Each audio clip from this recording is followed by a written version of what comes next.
here in this video, I've got your first gameplay and overview of the LVT-440, the French Premium Rank 2 BR 2.3 in realistic light tank battle pass reward. That's a lot of things describing this thing.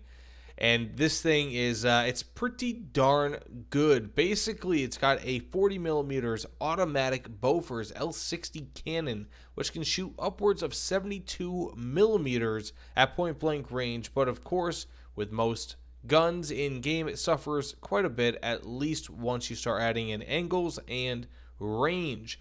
Otherwise, this thing is pretty darn potent and can double as an SPAA. So in game it is listed as a light tank, so it does get the scouting capabilities that you might enjoy, but of course with light tank roll, and it's also amphibious, you can imagine it has poor armor. So in all, this is a pretty potent vehicle. Again, rank 2, so you will not be able to do any events, or at least have them count with this vehicle, unless of course they change up how events are done. But otherwise, it's pretty good. It has pretty good turret rotation speed, especially around this BR.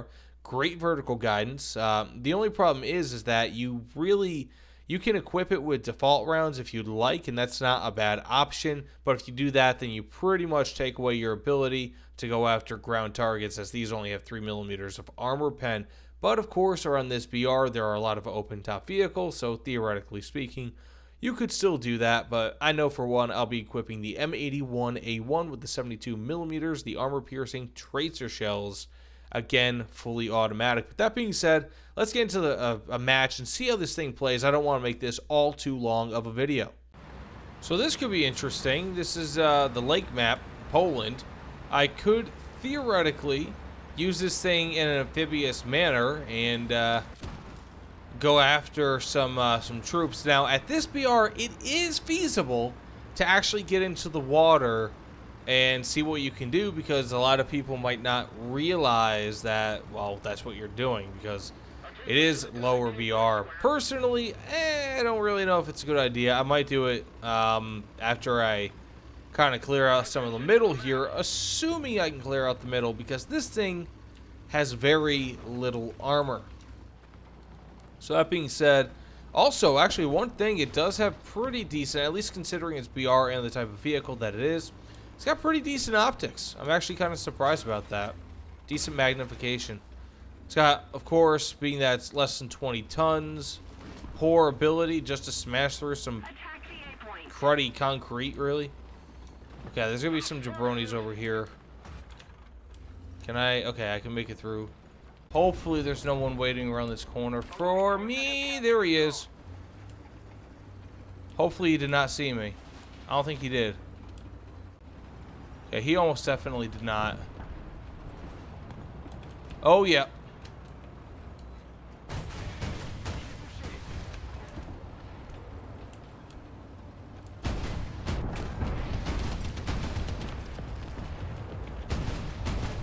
Okay, okay.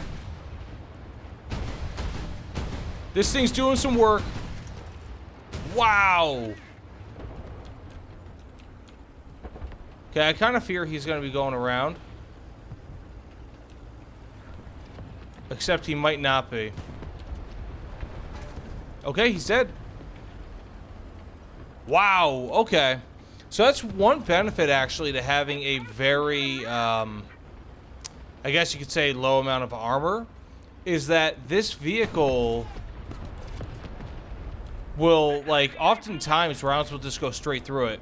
Meaning that they won't explode, they won't do any internal, really, damage once they get in, which is really nice. So it's almost better to have no armor, or at least very minimal armor, if you're going to have penetratable armor, just so that people can just way overpen you. Kind of like what I think we just saw there, but of course I'm not really 100% if those tanks have or would otherwise not have HE filler in their shells, although I do believe that M8 would have. Okay, let's check this out, guys. Probably one of the biggest issues with this vehicle, well, I say probably, definitely, it's just how big it is. I mean, this thing is freaking...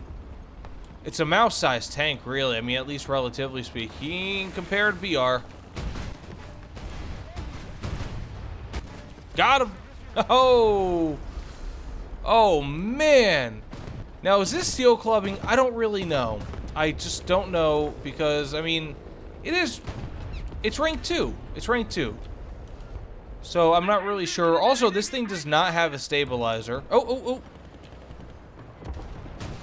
Oh, buddy. Whoa.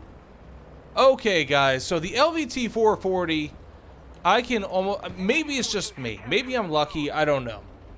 But the LVT-440, I'm not going to be making this a very long gameplay. There's no point. Oh, there's more enemies here.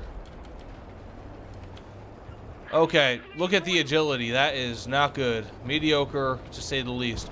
But I don't really plan on making this a long gameplay. This might be the only match I show. The reason being is that I just don't really know if you guys need more. I mean, you see what it is. You see how it plays. It is what it is, you know? Okay. Oh, okay, that's an ally. Let's see what we can do. Oh, is that the enemy? That's the enemy. That was the enemy. Holy guacamole! Yeah, 2.3 PR. This is a little bit low. I'm still a little bit upset, to be honest with you guys. That Gaijin decided to make this a rank 2, or that they decided to put in a rank 2, or 2 rank 2s. Like, this one I can understand. This is a fun rank 2, incredibly fun vehicle. Like, holy crud. Like, what do I have? 5 kills, an assist, and a cap right now? That's with just kind of not even knowing what this thing's capable of. It's a really potent vehicle, and a lot of enemies will overpen you all the time. So it's really, really nice in that regard. Is that... That's not an enemy. There's... Okay, I gotta not be here. Another good thing is that the cannon can shoot through those pesky concrete pillars, meaning that you should be able to get through them easily if, of course, you are so inclined to do so. Let's see if I can actually make it through here. So yeah, I mean, either way, this thing has scouting capabilities. Is that an enemy? Oh. He's just stuck there. So this thing does have scouting capabilities. It does have all of that. Sorry, man. Like, there's not really too much else I can do here, rather than push up on their base. As Cam Newton once said, and I'm paraphrasing, of course. Wow. And of course, I'm paraphrasing. If you don't want me to do that, then you should stop me. And as much as I hate pushing up on people's bases, at the end of the day, it's the end of the match. We're crushing them, and there's nowhere else for us to go. So we kind of have to push up on their base, but you know what? The turret traverse on this is not quite good enough, unless, of course, you know where the enemy is for you to start shooting at aircraft. Although he may come back around, so if he does, I'll try to take him out.